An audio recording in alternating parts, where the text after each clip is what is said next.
নমস্কার। সুকুমার রায়ের লেখা কবিতা গন্ধ বিচার।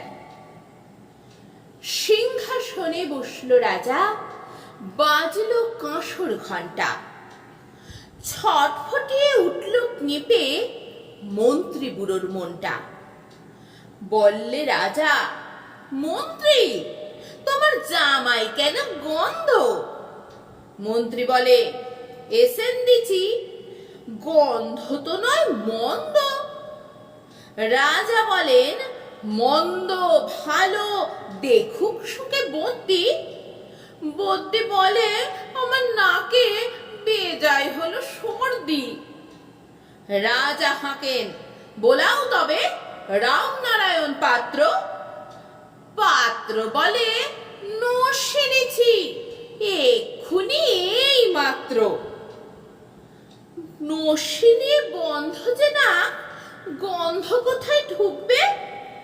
রাজা বলেন, কোটাল তবে এগিয়ে এসো, শুকবে। কোটাল বলে, পান খেয়েছি, মশলা তাতে কর্পূর। গন্ধে তারি মুন্ড আমার একেবারে ভরপুর। রাজা বলেন, আসুক তবে শের পালোয়ান ভীম সিং। ভীম বলে, আজ করছে আমার সমস্ত গা ঝিমঝিম। রাত্রে আমার বুখার হলো, বলছি হুজুর ঠিক বাত। বলেই শুল রাজসভাতে চক্ষু বুঝে চিৎপাত। রাজার শালা চন্দ্রকেতু তারই ধরে শেষটা। বলল রাজা, তুমি না হয় করো না ভাই চেষ্টা। চন্দ্র বলেন, মারতে চাও তো ডাকাও নাকো জল্লাদ। গন্ধ শুকে মরতে হবে, এ আবার কি আহ্লাদ? ছিল হাজির বৃদ্ধ নাজির, বয়সটি তার 90। ভাবলো মনে, ভয় কেন আর, একদিন তো মরবই।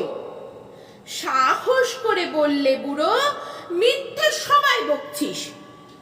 শুনতে পারি হুকুম পেলে, এবং পেলে বকশিস। রাজা বলেন, 1000 টাকা ইনাম পাবে সদ্য।